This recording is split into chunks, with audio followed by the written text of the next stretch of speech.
출애굽기 말씀을 우리가 지금 살펴보고 있습니다. 하나님께서는 하나님 나라를 건설하시려고 합니다. 하나님이 천지를 창조하시며 하나님 나라를 건설하셨습니다. 그런데 인간의 타락으로 말미암아 이 하나님 나라가 깨어지게 되었습니다. 그래서 하나님께서는 다시 원래 하나님이 계획하시고 꿈꾸셨던 이 하나님 나라를 세우시려고 지금 하고 계십니다. 그래서 구약에서 먼저 모형적으로 하나님 나라를 지금 세우시려고 합니다. 이게 하나님께서 한 사람 아브라함을 부르신 목적이 이 아브라함을 중심으로 하나님 나라를 지금 세우려고 하고 있는 겁니다. 그리고 하나님은 이 신약에 들어오면 실체적 하나님 나라를 세우십니다. 예수 그리스도의 십자가 그 사역을 통해서 실제적으로 그 하나님이 꿈꾸시는 그 나라가 세워지게 됩니다. 자, 우리가 그 모습을 지금 살펴보고 있습니다. 그래서 하나님은 아브라함을 부르시고 아브라함 언약을 맺으십니다. 땅을 약속하시고 자손을 또 형성하게 하실 것이고 또 하나님이 통치하시고 다스림으로 복을 누리게 하겠다라고 하나님께서 말씀을 하셨습니다. 우리는 이 출애굽기 들어서면서 그 한 민족으로 이스라엘 백성이 준비되고 세워지는 것을 우리가 살펴보았습니다. 처음에 애굽 땅에 왔을 때는 야곱 가족이 왔을 때는 얼마 되지 않았습니다. 그러나 한 민족을 지금 이루게 되었고 놀라운 역사죠. 오히려 그 애굽에서의 이 삶은 매우 고달프고 매우 학대받고 어려운 중에 있었는데 그런데 하나님께서는 그 약속을 성취하셔서 실제로 이 하나님 나라를 민족을 형성하고 하나님 나라 백성의 기초를 지금 닦으셨다라는 것들을 볼 수 있습니다. 그런데 문제는 이들이 지금 애굽의 종노릇하고 있다는 겁니다. 애굽에서 종살이하며 구별된 하나님 백성으로 온전히 지금 살아가지 못하고 있는 이런 형편에 있는 겁니다. 그래서 하나님께서 이들을 내가 내 백성을 구원해 내겠다, 출애굽시키겠다라고 말씀하십니다. 근데 하나님의 목적은 출애굽으로 끝나는 게 아니에요.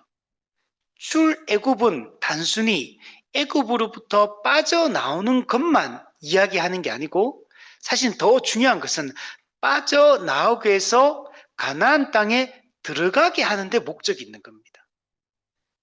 만약에 이스라엘 백성들이 애굽에서 그냥 빠져나와서 광야에서 40년이 아니라 여기서 계속적으로 광야에 머무른다면 하나님의 나라는 세워지지 않는 겁니다. 하나님이 이스라엘 백성을 출애굽시키는 목적은 궁극적으로 성취가 되지 않는 겁니다. 출애굽해서 광야를 거쳐서 가나안 땅으로 약속의 땅으로 하나님의 완전히 구별된 그 땅에서 율법에 순종함으로 하나님의 완전한 통치를 누리고 하나님이 주시는 그 젖과 꿀이 흐르는 그 안식의 복을 실제적으로 누려야지만 하나님이 꿈꾸시는 그 계획이 실제적으로 성취가 되게 되는 겁니다. 지금 하나님은 뭘 하시려고 하시냐면 약속의 땅 가나안에서 지금 거룩한 나라를 지금 세우시려고 하고 있는 겁니다. 하나님이 왕으로 통치하는 하나님 나라를 지금 세우기 위하여 지금 이 모든 작업을 지금 하고 계신 겁니다. 그런데 이 바로는 이스라엘 백성들을 끝까지 놓아주지 않으려고 합니다. 끝까지 붙들려고 하고 그들의 노예로 그들을 부려먹으려고 이렇게 하는 것들을 볼 수가 있습니다. 근데 하나님은 어떻게 하시냐면 끝까지 하나님의 뜻을 대적하고 하나님의 꿈을 망치려고 하는 이 바로와 이 애굽 사람들에게 이 10가지 재앙을 통해서 이들을 심판하시는 것들을 볼 수 있고 그 중에서 우리가 지금 살펴보고 있는 이 본문은 이 마지막 재앙, 이 최후의 재앙을 통해서 이들을 완전하게 하나님께서 멸하실 것이라고 말씀하고 있는 내용들을 우리가 살펴보고 있습니다. 즉 하나님은 지금 하나님의 나라를 완성시키려고 지금 하고 있는 겁니다. 이 하나님의 나라를 완성시키려면 우선은 이 하나님의 꿈을 대적하고 있는 이 바로와 이 적대적인 이 세력을 괴멸시키는 것이 우선이 되어야 됩니다. 하나님의 나라는 악에 대한 완전한 심판이 시행될 때만 하나님의 나라가 만들어지게 되는 겁니다. 우리는 지금 이 마지막 재앙이 실제로 실행되는 이 장면을, 이 문맥을 우리가 지금 현재 살펴보고 있습니다. 이 마지막 재앙이 내려지고 나서 바로는 이스라엘 백성을 내보내게 됩니다. 이 마지막 재앙은 이제까지 9가지 재앙과는 비교되지 않는 가장 파괴적인, 가장 강력한, 더 이상은 바로가 버틸 수 없는 이런 치명적인 이 어떤 하나님의 공격이 이제 시행되는 이 장면이 이 본문이다라고 이야기를 할 수 있습니다. 그래서 이 마지막 재앙 이후에 바로는 이스라엘 백성들을 내보내게 됩니다. 하나님은 이 마지막 재앙을 통해서 출애굽기 5장 2절에서 바로가 했던 질문이 있어요. 여호와가 누구이기에? 여호와가 누구이기에라는 이 바로의 질문에 대해서 하나님이 가장 확실하고 최종적인 대답을 내놓는 게 바로 이 마지막 재앙이다라고 얘기를 할 수 있습니다. 하나님은 이 마지막 재앙을 통해서 하나님은 상천지하의 홀로 하나님이시다. 유일한 하나님이심을 분명하게 드러내고 있습니다. 하나님보다 크고 강하고 능한 그런 존재는 없다는 걸, 하나님이 이 모든 것의 주인이시며 모든 것을 주권적으로 다스리는 분이라는 사실을 분명하게 드러내고 있습니다. 그리고 이 마지막 재앙은 출애굽기 3장 19절 20절에서 우리가 살펴보았던 그 말씀의 성취라고 이야기를 할 수 있습니다. 우리 요건 한번 찾아볼게요. 출애굽기 3장 19절에서 20절 말씀. 자, 보면 내가 아노니 강한 손으로 치기 전에는 애굽 왕이 너희가 가도록 허락하지 아니하다가, 네. 하나님이 강한 손으로 치고 가도록 허락할 거다. 내가 내 손을 들어, 하나님의 손을 들어 애굽 중에 여러 가지 이적으로 그 나라를 친 후에야 그가 너희를 보내리라. 이 악에 대한 심판, 하나님의 뜻을 대항하고 대적하는 이 악한 세력에 대한 이 심판이 이루어질 때 하나님의 구원의 역사가 여러분 이루어지게 되는 겁니다. 이거는 모형적인 거예요.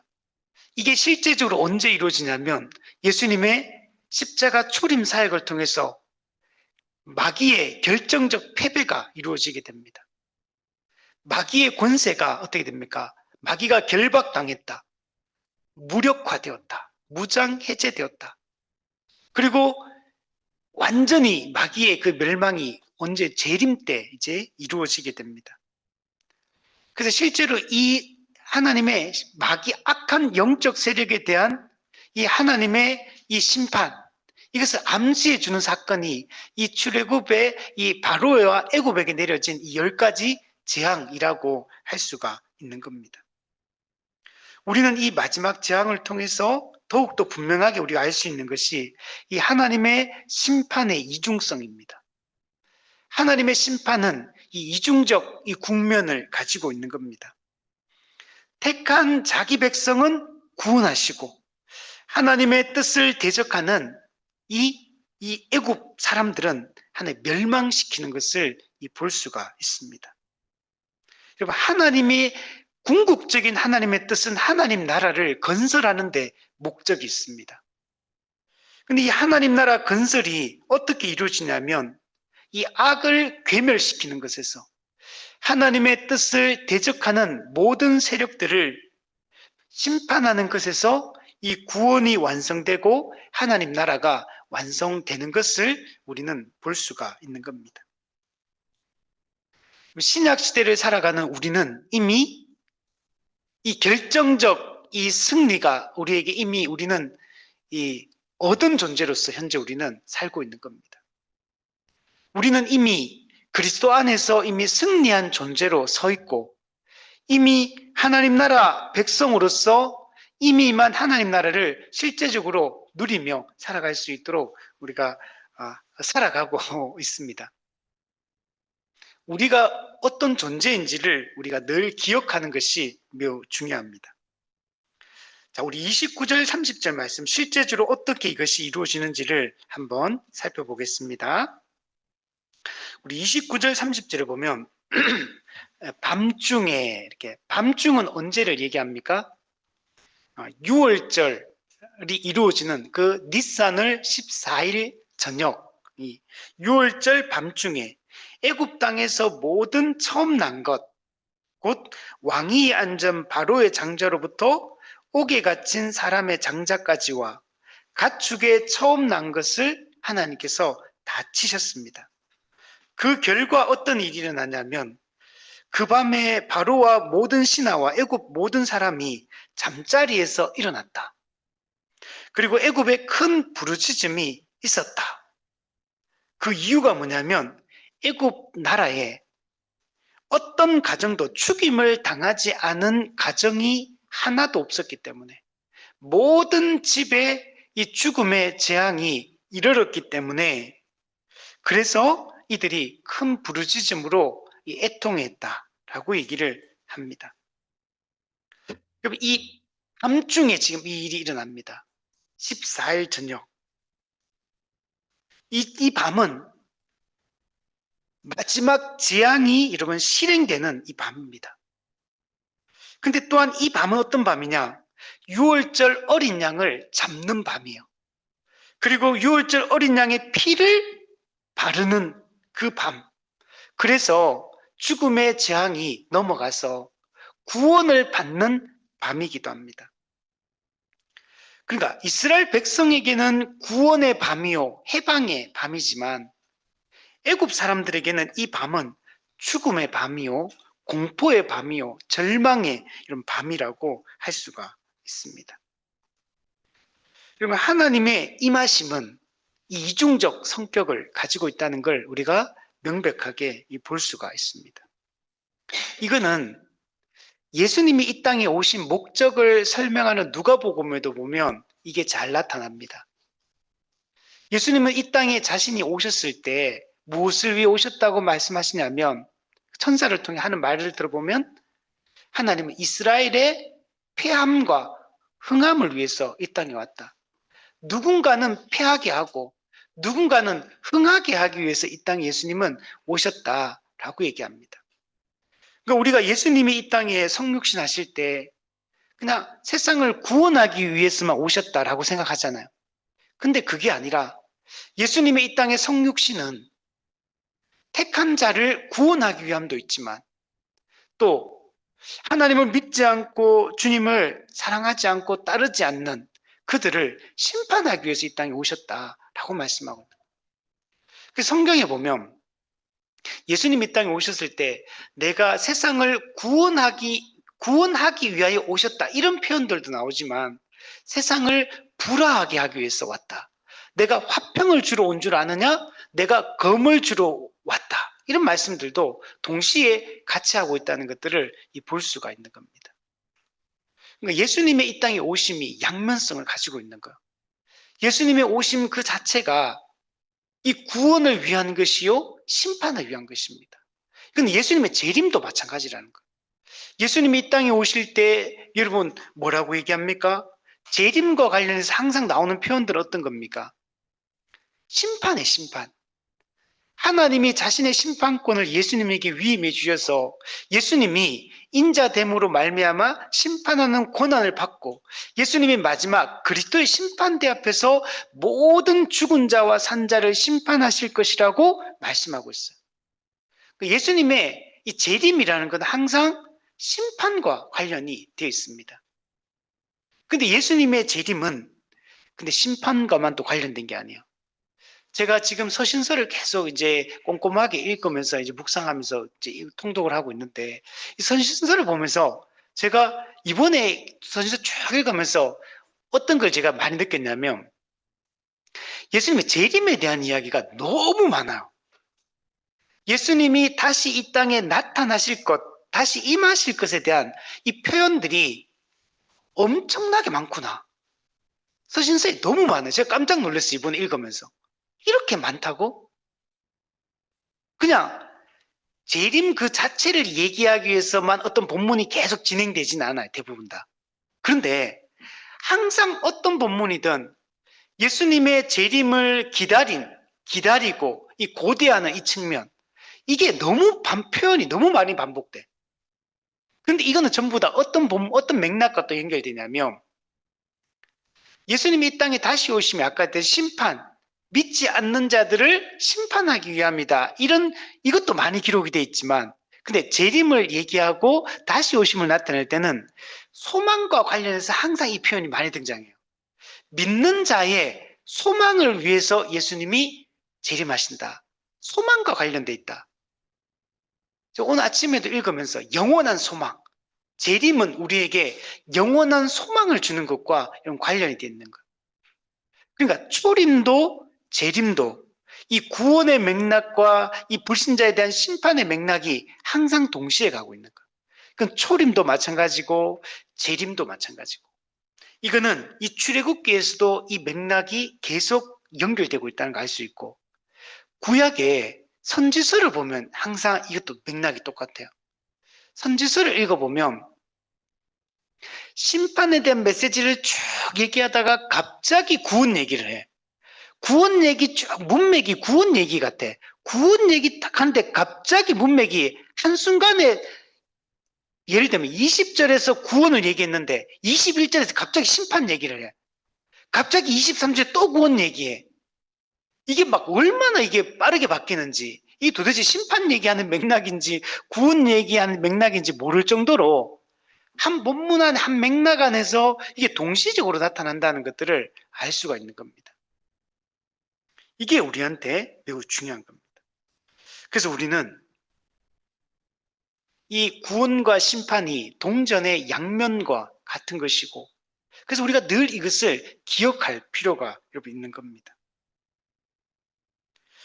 하나님께서는 이 애굽 온 땅의 마지막 재앙을 실행하는데 이 애굽인들에게 누구에게 심판이 임하냐면 왕위에 있는 바로의 장자, 옥에 갇힌 사람의 장자, 그리고 가축의 첫 새끼까지 이 심판의 범위가 여러분 한정되지 않아요.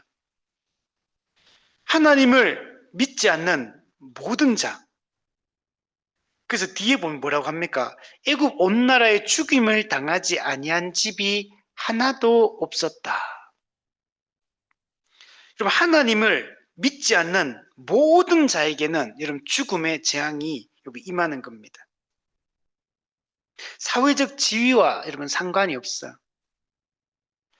모든 애굽인들은 이 세상 사람들은 아무도 하나님이 내리는 이 재앙, 이 심판을 피할 수 없다는 사실을 분명하게 보여주고 있습니다. 우리 요한계시록에도 보면 예수님 재림 때 그때 일어나는 최후 심판의 장면을 보면 어떤 게 나타나냐면 그 일곱 심판 시리즈가 세 가지 나오거든요. 일곱 인, 일곱 나팔, 일곱 대접 심판 이 세 가지 일곱 심판 시리즈가 나타나는데 마지막 일곱 번째는 항상 반복적으로 나타나는 표현이 있어요. 번개와 우레와 천둥과 뭐 지진과 뭐 화염과 이런 것들이 나타날 거다 이런 얘기 나오거든요. 요 이미지 번개, 우레, 천둥 이런 거 있잖아요. 이런 건 전부 다 최후 심판과 관련돼 있는 거예요. 근데 일곱 심판 시리즈에서 마지막 일곱 번째 심판은 전부 다 최후 심판에 대한 이야기를 여러분 하고 있는 것들을 볼 수가 있습니다. 그리고 이 최후 심판 때는 아무도 피하지 못한다는 게 강조가 돼요. 누구도 자기의 죄악을 숨길 수 없고 성경에 보면 핑계치 못할 것이다 이런 표현이 나오잖아요. 그죠? 모든 입을 막을 것이다. 아무도 내가 죄인이 아니라고, 내가 심판 받지 않는다고 이렇게 주장할 수 없다는 것. 모두 다 이 심판을 받게 됩니다. 여기 보면 이 바로 왕위에 있는 이 바로의 장자, 이 바로의 장자는 이 당시에 이 10가지 재앙이 내려지고 있는 이때 애굽 왕이 누구냐면 아멘호텝 2세입니다. 아멘호텝 2세. 이 사람이 1448년부터 1424년까지 이렇게 있는데, 근데 이 아멘호텝 2세의 장자도 그 당시에 최고의 제국의 왕자잖아요.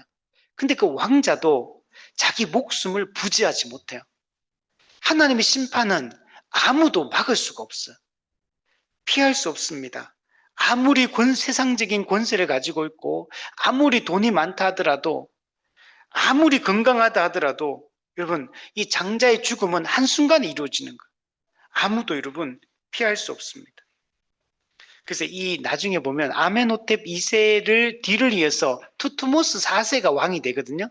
근데 이 투트모스 4세는 그러면 자기 친자손입니까? 자기 진짜 왕자가 아니에요. 그러니까 진짜 그 장자는 죽었고, 거기 보면 스핑크스에 그 보면 비문이 하나, 꿈이라는 비문이 있어요. 꿈의 내용을 담고 있는 비문이 있는데, 여기 보면은 이런 게 나와요. 한 젊은이에게 왕위를 약속하는 내용이 기록이 돼 있어요. 이 사람이 투트모스 4세입니다. 이 한 젊은이. 이 젊은이가 누구냐? 아멘호텝 2세의 왕자가 아니고 사실은 전혀 별개의 사람이에요. 별개의 사람인데 왕자가 장자가 죽었기 때문에 다른 사람에게 왕위가 계승될 거라는 약속이 이 꿈 비문에 등장해요. 꿈 비문이 이런 이야기를 굳이 하는 이유는 이게 정통성을 이제 확보하려고 이 얘기를 하는 거. 진짜 왕이 아니, 왕자가 죽고 없으니까 이런 것들을 볼 수가 있습니다. 자, 그것도 옥에 갇힌 사람의 장자, 가장 미천하고 보잘것없는 사람, 이런 사람들에게도 다 심판이 임한다는 거예요. 그리고 가축들까지 누구도 피할 수 없어요. 이거는 애굽 사람들만 그런 게 아닙니다. 애굽 땅에 있는 모든 유대인이든 애굽인이든 또 애굽인 이외에 다른 민족이 들어와 사는 교포 같은 사람도 있을 수 있잖아요.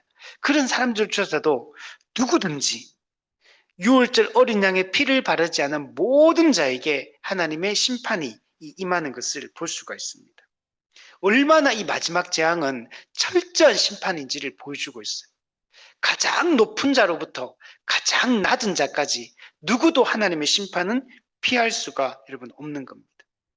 그럼 요한계시록에도 마지막 심판대 앞에서 그 하나님의 그 어린 양과 하나님의 진노의 그 심판에서 그 두려움을 느껴서 그래서 그것을 산들과 바위에게 우리를 가리어 달라고 이렇게 요청하고 있는, 그러나 가려지지 않을 것에 대해서 그래서 큰 두려움과 공포에 휩싸이는 그 내용이 최후 심판대 이 불신자들이 당하게 될 이 모습입니다. 하나님은 한순간에 애굽의 모든 장자, 가축의 첫 새끼까지 다 치시는 것들을 볼 수가 있습니다. 처음 난 것들을 치신다. 이거는 애굽의 이 신들, 그리고 그 자기들의 그 인간적 교만함을 가지고 있는 이 애굽 사람들, 이들의 이 모든 교만을 심판을 하는 겁니다. 그리고 하나님이 어떤 방법으로 사실 죽이는지는 몰라요. 성경에 기록이 없으니까. 근데 분명한 거는 그날 밤에 갑자기 다 죽잖아요. 평상시에 건강했는데. 그러니까 이거는 친히 하나님이 개입하셔서 초자연적인 방법으로 심판을 지금 시행하고 있다는 것들을 보여주고, 이것을 통해 하나님이 어떤 분이신지를 분명하게 가장 파괴적인 방식으로 이것을 보여주고 있는 것을 볼 수가 있습니다. 얼마나 이게 두려운지 애굽 사람들이 밤에 황급하게 밤중에 갑자기 잠자리에서 일어났다. 그리고 애굽 온 땅에는 큰 부르짖음이 있었다라고 얘기를 하고 있습니다. 사실 애굽 사람들 이거는 전혀 예상치 못한 거. 기습적으로 하나님이 이 장자를 죽인 거고, 그래서 그들은 깜짝 놀라가지고 황급하게 잠자리에서 일어나서 막 울고 불고 난리가 난 거야, 지금. 정말 큰 슬픔과 이 애통함을 가지게 된 겁니다. 우리 출애굽기 11장 6절에는 애굽 온 땅에 전무후무한 큰 부르짖음이 있을 것이다 라고 얘기를 합니다. 장자의 죽음, 만약에 이게 장자가 아니고 만약에 차자가 죽었다, 뭐 셋째가 죽었다 이러면 조금 달라요. 이게 이 당시는 장자가 가지고 있는 의미가 너무 큽니다. 장자가 죽는다는 얘기는 우리가 생각할 때는 그 당시 애도 많이 넣잖아요. 그 당시에는. 그러면 뭐 한 명 죽었잖아요. 그냥. 그래도 아직 자식들 많잖아요. 그런 의미로 받아들일 수 없는 거예요. 이거는. 장자는 생명의 근원을 상징하는 거야. 장자는 전부를 상징하는 겁니다. 그래서 장자를 잃어버리는 것은 모든 것을 잃어버리는 거고 전부를 잃어버리는 거고, 장자의 죽음은 우리 모두의 멸망을 여러분 상징을 하는 겁니다. 그만큼 이 장자를 잃는다는 이거는 큰 의미를 여러분 담고 있는 겁니다. 근데 정말 재밌는 것은, 그래서 이들은 전무후무한 큰 부르짖음, 애통해하고 고통스러워하고 막 힘들어하잖아요. 그런데 너무나 대조적으로 이스라엘 백성들, 애굽인들이 이렇게 통곡하며 막 절망하고 있을 이때 하나님의 백성들은 너무나 평온한 밤을 보내고 있어. 안 그런가요? 6월절 어린 양 고기 잡아가지고 이거 막 먹으면서 하나님이 내가 너희를 이제 마지막 구출해 주겠다 약속하시고, 그리고 막 그 음식을 먹었잖아. 기쁨 가운데 지금 이들은 이제 잠자리에 평온하게 이제 잠자리 드는 시간입니다. 근데 그래서 이 이스라엘 사람들 입장에서는 아무런 소리도 안 들리고 아무 일도 없고 너무나 평안한 밤을 그냥 보내는 거예요. 그 평안한 밤을 우리 11장 7절 말씀 한번 보세요. 11장 7절. 그때 뭐라고 했습니까? 한번 보시면, 이스라엘 자손에게는 사람에게나 짐승에게나 개 한 마리도 그 혀를 움직이지 아니하리니. 개가 혀를 움직이지 않는데요. 그럼 개는 귀가 진짜 밝았잖아요. 개는 냄새도 진짜 멀리 냄새까지 맡거든요. 그래서 개는 어떤 존재냐면 가장 빠르게 반응하는 존재예요. 뭔가 어떤 변화가 있거나 어떤 그런 특수한 상황이 발생했을 때 가장 빠르게 인지하고 가장 빠르게 반응하는 존재가 개거든요. 근데 지금 애굽에 가장 높은 자부터 가장 낮은 자까지 장자가 다 죽으니까 애굽에 전무후무한 큰 부르짖음 그랬잖아. 그러니까 그냥 막 그 장자가 죽었는데 그냥 눈물 막 그냥 뚝뚝 이런 정도일까요? 통곡하면서 막 그 전부를 잃어버렸기 때문에 각 집마다, 애굽 집마다 그 소리가 막 얼마나 큽니까? 가축까지 다 죽고 난리가. 그럼 아마 불 다 켜고 막 뭐 온통 막 난리 법석을 떼지 않겠어요? 도대체 이게 무슨 일인지 막. 그런데 이스라엘 백성들은 너무나 평안한 밤, 개 한 마리도 그냥 혀를 움직이지 않는 이런 평온함을 하나님께서 주시고 있는 걸 볼 수 있죠. 그래서 애굽 사람과 이스라엘 사이를 구별하는 줄 너희가 알리라. 이스라엘 백성들은 이 구별하는 것을 경험하게 되는 거죠. 놀라운 경험이죠. 하나님은 자기 백성에게는 이 평안함을, 참된 샬롬을 우리에게 주시는 겁니다. 사실은 이스라엘 백성들도 애굽 사람과 똑같은 죄인이에요, 사실은. 근데 은혜로 구원을 받는 거죠. 6월절 어린 양의 피를 바름으로 그냥 은혜로 구원을 받는 거예요. 그래서 하나님이 정말 약속하시고 그 약속을 신실하게 성취하셔서 우리를 구원하시는 것을 정말 깊이 경험하게 되는 거예요. 그래서 이 10가지 재앙을 통해 이루어지는 것은 애굽 사람들로 하여금 하나님이 얼마나 크고 위대하신 분인가를 알게 하는 목적도 있는데, 그것보다 더 중요한 것은 뭐냐면 이스라엘 백성으로 하여금 하나님이 어떤 분인지를 알게 하는 데 더 큰 목적이 있는 거예요. 그리고 이 하나님을 정말 신뢰하고 하나님을 믿고 따를 수 있도록 이렇게 하나님이 인도하시고 있는 것을 볼 수가 있는 겁니다. 우리 31절, 32절 말씀 한번 보시면 이 전무후무한 이 큰 고통을 겪고 나서 바로가 그 밤에 모세와 아론을 급하게 부릅니다. 급하게 호출합니다. 너희와 이스라엘 자손은 일어나 내 백성 가운데서 떠나. 예.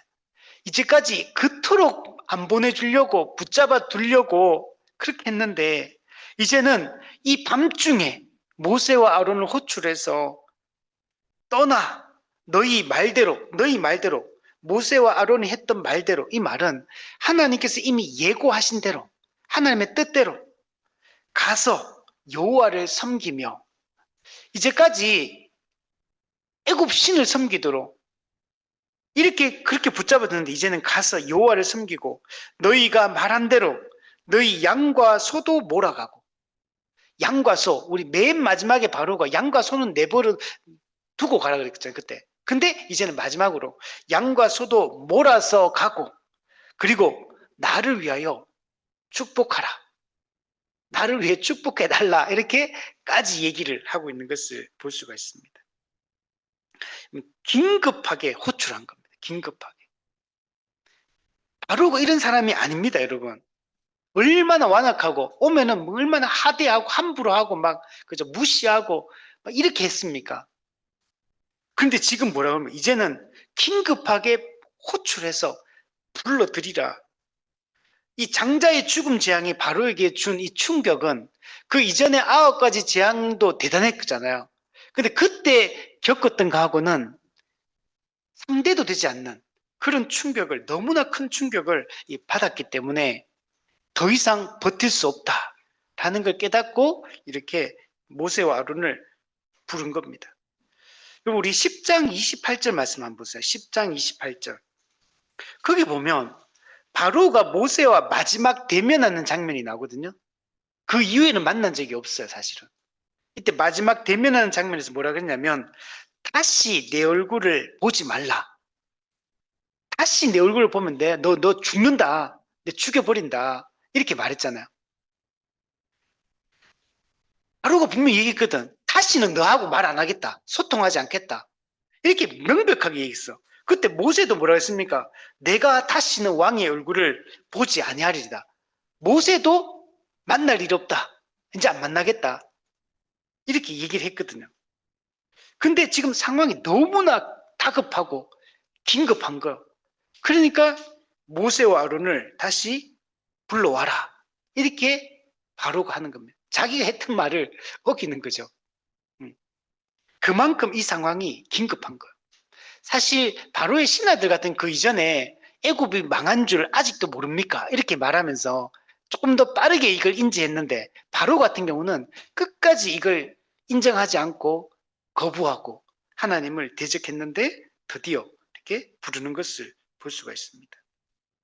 자, 그런데 실제로는 이게 보면은 불러와서 직접 바로가 모세와 아론을 만난 것처럼 보이잖아요. 이 장면만 보면.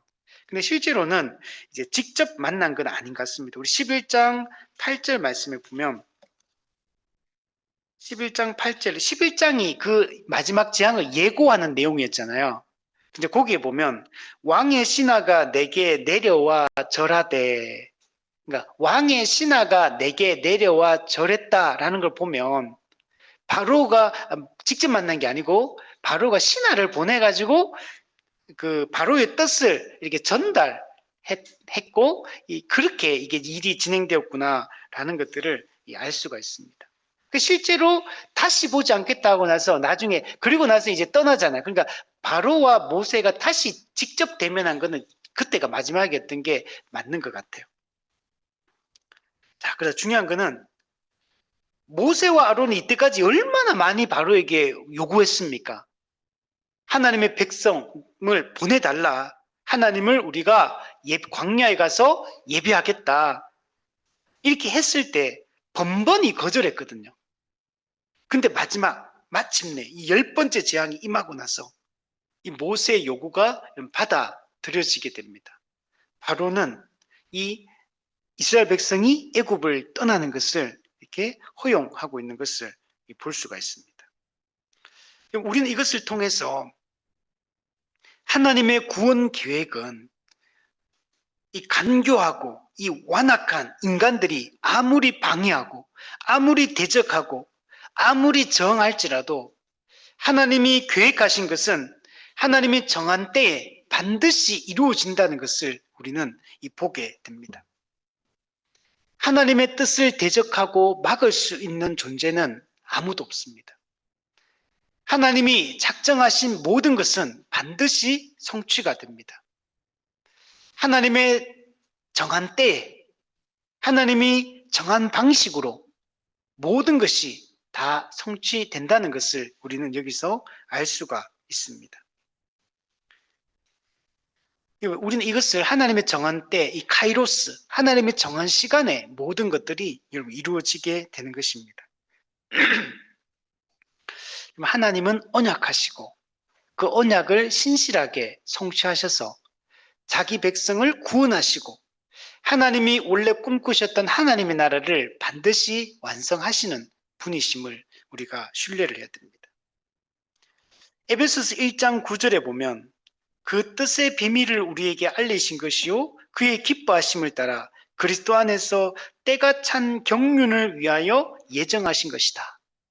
때가 찬 경륜, 하나님의 구원 계획이 때가 찼기 때문에 예수 그리스도가 이 땅에 오셔서 사탄의 권세를 결박하고 하나님의 나라를 이 땅에 다시 도래케 했다.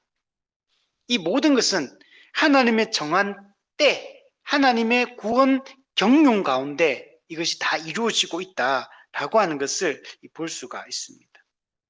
그래서 우리는 이것을 신뢰하는 것이 매우 중요합니다. 우리가 하나님의 뜻을 이야기할 때 두 가지가 있어요. 기본적으로 우리 개신교에서 전통적으로 얘기했던 건 세 가지를 얘기했거든요. 우주적인 하나님의 뜻이 있다. 도덕적인 하나님의 뜻이 있다. 개인적인 하나님의 뜻이 있다. 이게 이제 전통적으로 가르쳐 왔던 건데, 근데 사실은 개인적인 하나님의 뜻이라는 건 없어요. 우주적인 하나님의 뜻과 도덕적인 하나님의 뜻, 이 두 가지가 성경에 기록되어 있는 겁니다. 우주적인 하나님의 뜻은 우리가 복음의 기초에서 공부했던 하나님 나라의 큰 틀을 이야기하는 거예요.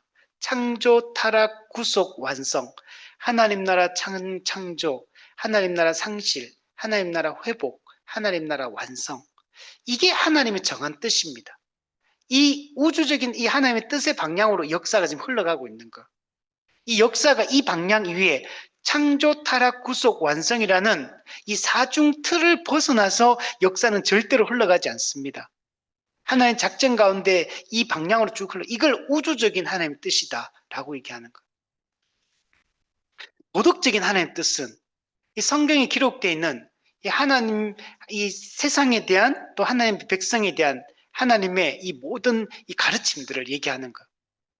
성경에는 우리 구원과 관련된 어떤 큰 틀의 하나님 나라와 관련된 이런 이야기만 있는 게 아니고, 뭐 가정에서는 어떻게 해야 된다, 또 상전과 종사는 어떻게 해야 된다, 이런 기본 원리들, 부모는 자녀 어떻게 해야 된다, 우리가 이 땅에서 어떻게 물질과 어떤 관계를 맺고 살아야 된다, 그죠? 이런 교회 생활 어떻게 해야 된다, 이 모든 게 다 기록되어 있잖아. 이런 거는 도덕적인 하나님 뜻이라. 우리는 이 두 가지, 이 우주적인 하나님 뜻과 도덕적인 하나님 뜻에 맞춰서 모든 걸 판단하고 평가하고 우리는 행동하면 되는 거야. 뭔가 하나님이 내 개인에게 뭔가 암시해주고 뭔가 말씀해 주시고 뭔가 이런 걸 기대하잖아요. 그런 건 없다. 그냥 우리는 성경의 우주적인 하나님 뜻과 개인적인, 도덕적인 하나님 뜻에 그것을 잘 깊이 우리가 배우고 연구하고 묵상해서 그것의 기준에 따라서 모든 걸 판단하고 결정하면 되는 거야. 선택하면 되는 거야. 그 뜻에서 벗어나지 않으면 하나님 다 기뻐하신다. 그 뜻에 맞는 모든 것을 기뻐하신다. 하나님 우리 이성을 주신 이유도 이 말씀의 기준에 비추어서 우리 스스로 생각하고 판단하고 결정하라는 거. 뭔가 하나님께 막 기도해가 하나님 선택해 주십시오. 하나님 뭔가 지정해 주십시오. 지정. 구체적으로 지정. 막 하다 보니까 뭔가 단어가 떠올라. 단어가 떠오르니까 내가 이 직장에 가라는 얘기구나. 이 사람과 결혼하는 얘기구나. 그런 게 아니라는 거야. 여러분, 성경의 기본 원칙과 원리들이 다 있는 거야. 그것에 따라서 생각해서 내가 결정은 다 내가 하는 거예요. 하나님이 결정해 주는 게 아니고 기준이 주어졌잖아요. 기준. 이 기준에 맞게끔 내가 행동하면 돼. 다 기뻐합니다. 아무 감동이 없는데 하나님. 느낌이 안 오는데요. 느낌 안 와도 돼. 하나님 뭔가 감정이 안 일어나는데요. 감정이 일어날 필요 없어. 하나님, 객관적인 하나님의 뜻에 맞느냐 맞지 않느냐 그것만 판단하면 돼. 여러분, 그러면 다 기뻐하십니다. 하나님이. 성경의 가르침에 일치하는 그 모든 선택은 하나님 다 기뻐하는 거 하나님께서. 근데 성경의 가르침에 일치하지 않는 어떤 선택은 하나님 다 싫어하시는 거 하나님이. 그게 이제 내 느낌이 어떠냐, 그 암시를 받거나 뭐 이런 건 없어요. 그런 거. 자꾸 그런 것에 주관적인 것에 자꾸 느낌적인 느낌에 이렇게 여기에 치중하지 말고 그런 건 없다. 다 그냥 우리 개꿈이 딱 하잖아요. 개꿈처럼 그죠? 그냥 다 내 느낌인 거예요. 그냥. 물론 이제 하나님 성령께서는 말씀을 기반으로 해가 우리에게 내적 감동을 주시고 확신을 주십니다. 이 감동이 없다는 말은 아니에요. 내적인 감동은 뭐냐면 이 우리가 뭔가 선택할 때 성경의 가르침에 비추어 봤을 때 이게 옳구나 하는 이걸 기뻐하시는구나라는 확신이 들어요. 우리 마음속에. 그리고 또 때로는 이렇게 기도하다가 또는 생각해 보면 말씀 듣다 보면 이건 안 기뻐하는 것 같다. 뭔가 좀 찝찝하고 이거 아닌 것 같다. 근데 이거 안 기뻐하시는 것 같다. 그러면 아닌 거야. 그러면. 성경에 비추어 봤을 때 그게 아니기 때문에 마음속이 불편한 거야. 우리 양심이 작동되기 때문에 양심이 자꾸 이거 아닌데 내가 이걸 자꾸 고집하는구나. 하나님 안 기뻐하시는 걸 내가 고집하는구나. 스스로의 마음속으로 자꾸 이런 이게 찝찝함이 오는 거지. 뭔가 하나님이 갑자기 외부에서 찝찝함을 넣어주는 게 아니에요. 그게. 무슨 말인지 알겠죠? 우리의 회복된 선한 양심이 우리의 생각과 선택과 행동에 그러니까 거기서 우리 양심이 작동되어서 이제 일어나는 현상들이지 뭔가 그런 게 아니에요. 그러나 하나님 기뻐하시는 것에 대해서는 마음에 확신이 들어. 하나님 이걸 원하시는구나. 이게 기뻐하시는구나. 그냥 막 확신이 들고 막 드는 거야. 그러면 행동하면 되는 거야. 그냥 우리는 항상 기준인가. 우리 기도도 우리 야고보서 보면 있잖아요. 그죠? 하나님 뜻대로 가면 다 들으시는 거. 안 들어주시는 기도 자기 정욕대로 구하니까 안 들어주시는 거야. 하나님께서. 기도는 간절함이 중요해요. 근데 간절함보다 더 중요한 거는 뜻에 맞냐 안 맞냐 이게 중요한 거야. 뜻에 맞으면 다 기뻐하시고 뜻에 안 맞으면 다 하나님이 미워하시는 거야. 그러니까 내 느낌, 감정 자꾸 이런 거 찾지 말고 여러분 하나님 뜻에 맞는 건 다 기뻐. 다 확신이 들어. 그죠? 그렇게 하면 돼요. 자, 그래서 하나님의 정한 때 하나님은 그 구원 경륜, 구원 계획을 반드시 다 이루시는 분이심을 믿어야 돼요. 하나님은 우리에게 선한 계획을 가지고 있어요. 우리 이런 말 하잖아요. 그죠? 이번 생은 망했다. 뭐 이런 말 하잖아요. 그죠? 이번 생밖에 없어. 다음 생은 없어. 그리고 이번 생은 우리 그리스도인은 망할 수가 없어. 그리스도인은 망할 수가 없잖아. 그리스도인이 어떤 게 망한 거야, 이번 생이. 그죠? 망할 수가 없잖아, 우리는.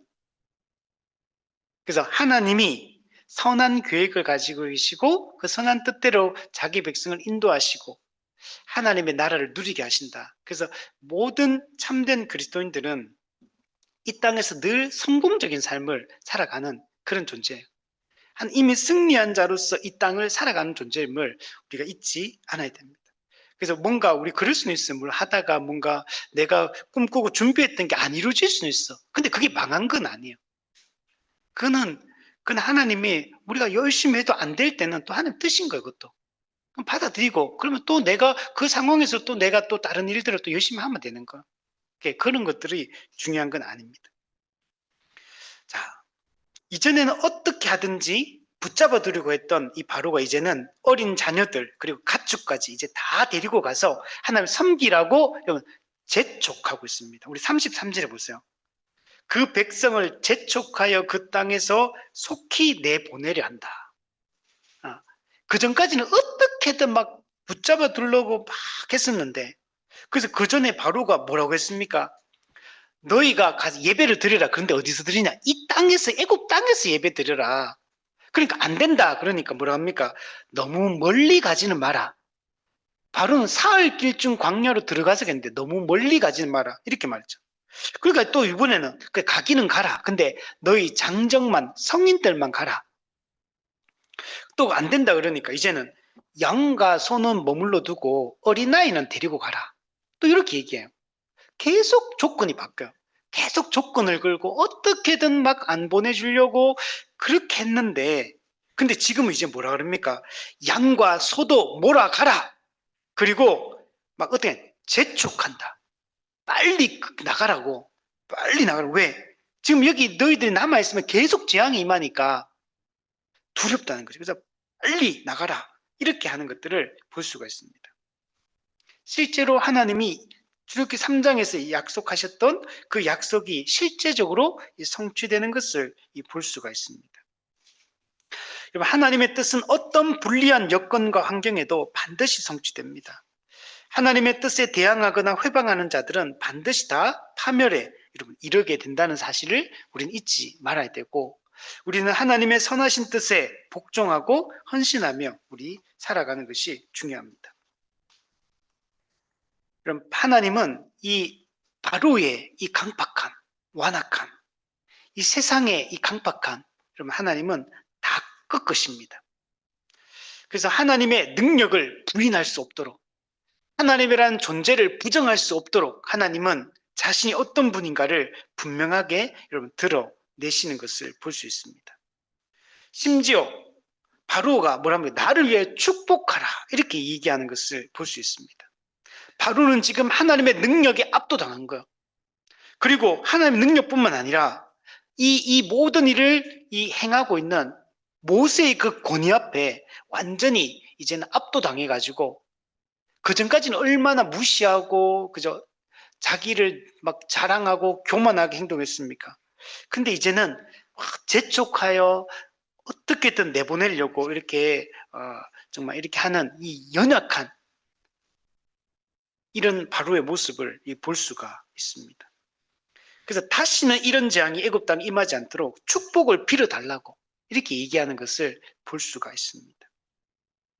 우리 지난번에 출애굽기 7장 1절에서 놀라운 말씀이 있었는데 그때 하나님 뭐라고 말씀했냐면 이렇게 내가 너를 바로에게 신같이 되게 하였은즉 바로 앞에 모세가 신 같다 신처럼 여겨질 정도로 이렇게 네 권위 앞에 무릎 꿇게 하겠다 이렇게 말했거든요. 이게 성취가 지금 되고 있어요.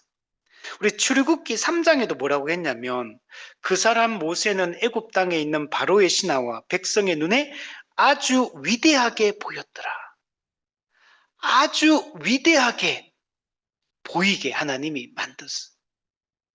모세는 이제까지 자기 자신을 옛날에 어떻게 생각했습니까? 내가 누구이기에 내가 이런 일을 하겠느냐 정말 위축되어 있었잖아요. 근데 하나님 뭐라고 약속했습니까? 내가 너와 함께하여 내가 너를 이 바로와 이 애굽 앞에 하나님께 높이시겠다 말했거든요. 근데 실제로 하나님이 지금 모세를 높이고 있는 것을 볼 수가 있는 겁니다. 하나님의 위대하심도 드러나고 또 하나님의 일꾼 이 모세의 권위를 바로 앞에 세우시는 모습들을 볼 수가 있습니다. 그 33절에 보면 애굽 사람들이 말하기를 우리가 다 죽은 자가 되도다 그러면서 내보내는 것을 볼 수가 있습니다. 이게 세 번역에 뭐라고 보냐면 우리 모두 다 죽게 되었다. 다 죽게 되었다. 현대어 성경은 이제 우리는 죽은 목숨이나 다름없다. 요 얘기는 어떤 의미냐면 지금 뭐만 일어나냐면 장자의 죽음만 일어났잖아요. 장자 이외의 성인들과 나머지 형제들 안 죽었어요 아직까지. 근데 지금 이들이 두려워하는 건 뭐냐면 우리가 다 죽은 자가 되도다. 다 죽은 목숨과 같다. 이 말은 이들은 지금 하나님은 장자만 죽이겠다고 말했지만 이 애굽 사람들 그걸 모르잖아요 지금.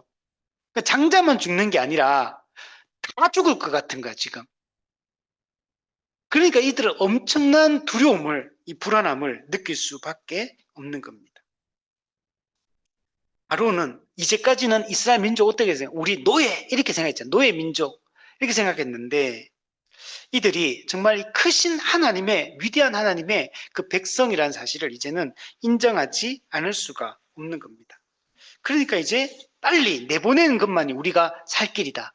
지금 여기서 이 장자만 죽었지만 이제 다 죽을 수 있기 때문에 빨리 내보내는 것만이 우리가 살 수 있는 길이다. 너무나 다급한 거예요, 지금. 그래서 빨리 재촉해서 모세 호출해가지고 빨리 내보내려고 이렇게 하는 것을 볼 수가 있습니다. 그래서 이스라엘 백성은 어떻게 합니까? 34절에 발교되지 못한 반죽 담은 그릇을 옷에 싸서 어깨에 메고 길을 떠날 준비를 하게 됩니다. 발효되지 않은 무교병을 얘기하죠. 그러니까 급하게 막 재촉해서 내보내고 이렇게 막 급하게 막 이런 상황이, 그러니까 이들이 반죽이 발효될 시간이 없는 거예요. 그래서 발효되지 않는 이 무교병을 먹고 또 뭘 먹었습니까? 함께 쓴 나물을 먹는다. 그리고 유월절 어린 양의 고기를 함께 먹었다라고 얘기했죠. 이 무교병은 신명기 16장 3절에 보면 이 무교병을 뭐라고 번역했냐면 고난의 떡이다 이렇게 번역했어요. 이 무교병은 뭘 상징하냐면 이 고난을 상징하는 거예요. 고난의 떡이다. 이스라엘 백성들이 온전히 하나님만 섬기고 하나님의 말씀에 순종하며 하나님의 뜻 가운데 온전히 머물러 있지 못했거든요. 애굽에 사는 동안에. 그러니까 하나님을 떠나 이 하나님 밖에서의 삶, 이 얼마나 고달픈지를 여러분 여기서 분명히 보여주는 거. 너희가 정말 내 품 안에, 내 뜻 안에 온전히 머물러 있지 않으면 이런 고난이 이게 있다는 사실을 분명하게 보여주고 있고, 근데 여기서 어떻게 너희들이 지금 구원받고 있느냐? 구원이 어떻게 이루어지냐? 이들의 어떤 노력, 그 행위, 공로 이런 걸로 구원받는 게 아닌 거야. 유월절 어린 양의 피를 통해서 하나님의 전적인 은혜로 이들이 구원받는다는 사실을 명백하게 보여주고 있습니다. 그리고 이들은 이 과정들을 통해서 아브라함에게 하셨던 그 아브라함 언약, 땅과 자손과 또 하나님의 주권적 통치를 통한 이 복에 대한 이 약속들을 기억하게 되는 거예요. 이 모세도 언약하신 대로 이 모든 일들을 했잖아요. 하나님께서 모세를 통해서. 이스라엘 백성들도 이제 그 모세를 통해서 이게 알려졌던 그 아브라함 언약의 내용들을 다시 이스라엘 백성들 기억하게 되는, 그래서 다시 하나님의 이 위대하심들을 보고 그분을 신뢰하고 따를 수 있도록 하나님께서 이끌어가고 있는 것을 볼 수 있습니다. 그리고 35절 보면 모세의 말대로 애굽 사람에게 은금 패물과 의복을 구하게 하는 것을 볼 수 있습니다. 이것도 출애굽기 3장 22절에서 이미 예언했던 거예요. 여인들은 그 이웃 사람과 및 자기 집에 거류하는 여인에게 은폐물과 금폐물과 의복을 구하여 너희 자녀를 꾸미라. 너희는 애굽 사람들의 물품을 취하리라. 애굽 사람의 물품을 취하고 이들이 꾸며서 금, 은, 의복, 깨끗한 옷, 이런 옷을 입고 이들이 탈출하게 될 것을 얘기합니다. 승전한 군사들이 노획물을 이렇게 차지하는 것처럼 이들은 승리한 자로서 이 전리품을 얻어서 이렇게 출애굽하게 되는 겁니다. 그래서 어떤 사람들은 이것을 400년 애굽에서의 노예 생활에 대한 하나님께서 주시는 보상이다 이렇게까지 이야기를 합니다. 하나님을 믿고 따르는 자에게 하나님은 복을 회복시켜 주시는 것들을 볼 수 있습니다. 아주 노예처럼 몰래 도망치는 그런 모습이 수치스러운 모습이 아니라 하나 승리한 자로서 영광스럽게 이들이 이 애굽 땅을 떠나게 하나님께서 만들어 주시는 것을 볼 수가 있습니다. 36절에 이스라엘 백성들에게 애굽 사람들은 은혜를 입히게 하사 그들이 구하는 대로 주게 하셨다. 그래서 애굽의 물품을 취하여 이들은 빠져나왔다. 하나님의 은혜를 입히게 했다 하잖아요. 이스라엘 백성들에게. 그러니까 하나님이 애굽 사람으로 하여금 이스라엘 백성에게 은혜를 입히게 하신 것. 이거는 하나님의 이 주도적인 일하심의 결과인 겁니다. 이 모든 것은 하나님의 주권적인 뜻에 의해서 하나님이 친히, 하나님이 주도적으로 이 구원의 모든 역사를 이루어가고 있다는 것을 볼 수가 있습니다. 정리하면 그럼 하나님은 언약하셨습니다. 그 언약의 내용이 무엇이었습니까? 하나님 나라 회복에 대한 약속이었습니다. 근데 이스라엘 백성의 형편은 어떻습니까? 모세의 모습은 어떻습니까? 전혀 이런 일을 할 사람들이 아닌 겁니다. 모세조차도 원래 얼마나 자기 교만한 마음을 가지고 있었고 자기 힘으로 뭔가를 해보려고 했던 사람이었고, 그리고 그 자기 뜻대로 안 되니까 낙심하고 절망해서 광야에 숨어서 그냥 허송세월을 보내고 있고 자포자기하고 있던 그런 존재잖아요. 이스라엘 백성 어떻습니까? 애굽에서 그냥 노예 근성에 쩔어가지고 그냥 거기에 그냥 함몰돼 그냥 살고 있는 거예요. 죽지 못해서 그냥 살고 있을 뿐인, 하나님의 백성으로서 어떤 정체성이나 이런 것들이 매우 약해져 있고, 그냥 애굽에 거기서 하루 그냥 먹고 사는 데만, 어떻게 오늘 하루를 잘 보낼까, 그냥 이런 것에만 온통 집중되어서 노예 근성을 가지고 살고 있던 이런 사람에 불과했습니다. 근데 이런 자들이 어떻게 구원을 받습니까? 하나님이 먼저 찾아오신 거예요. 하나님이 모세에게 찾아오셔서 그 모세를 하나 세우십니다. 그 모세 한 사람을 이 비전을 심었는데 얼마나 오래 걸렸습니까? 계속적으로 거부하고 반대하고 안 받아들이는 하나님의 그 뜻을, 그 꿈을 보지 못하는 그 모세에게도 하나님의 이 아브라함이 주셨던 이 언약이 지금 잘 계승이 되고 있지 않는 거예요, 지금. 근데 하나님이 그 모세를 설득하시고 준비하시고 일꾼으로 세우십니다. 그리고 모세는 또 어떻게 합니까? 이스라엘 장로들을 모아가지고 그들에게 이 하나님의 비전, 하나님 나라에 대한 꿈을 또 심어줍니다. 이스라엘 백성들에게 또 이 꿈을 심어줍니다. 또 안 믿으니까 또 표적을 통해 가지고 그들을 또 믿게 해주십니다. 그리고 나서 바로 앞에 서서 가게 합니다. 이 과정이 결코 쉬운 과정이 아니에요. 그죠? 이스라엘 백성조차도 잘 설득이 안 되니까. 근데 바로는 어떻습니까? 절대로 보내줄 리가 없는 거죠. 그가 세계의 중심이고 애굽이 세계의 중심이고 바로는 신과 같은 존재고 신의 아들이고, 그죠? 최대 제국이고 자기들이 뭔가 전혀 이렇게 꿀릴 게 없는 사람들이죠. 그래서 이들을 이제 하나님을 인정케 하고 하나님의 뜻에 굴복케 하는 이 과정들이 쉬운 과정은 아니죠. 그러나 강하신 하나님은 이 모든 계획을 가지고 계시잖아요. 처음부터 이 일을 하기 처음 시작할 때부터 하나님은 강한 손으로 내가 칠 것이고 그가 결국에는 내보내줄 거라는 이 약속을, 물품을 취하고 나올 거라는 약속을 미리 다 예언해 주시잖아요. 하나님은 모든 계획을 가지고 계신 거예요.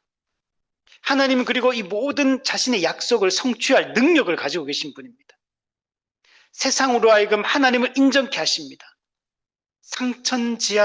상천하지에 하나님과 같은 분이 없음을, 하나님만이 유일한 하나님임을 분명하게 드러내시고, 또 자기 백성들에게도 이 언약의 하나님, 우리 조상들의 하나님, 이 영원한 하나님이 우리의 하나님이라는 사실을 분명하게 믿고 그분을 신뢰할 수 있도록 하나님께서 이끄시고 있는 것들을 볼 수가 있습니다.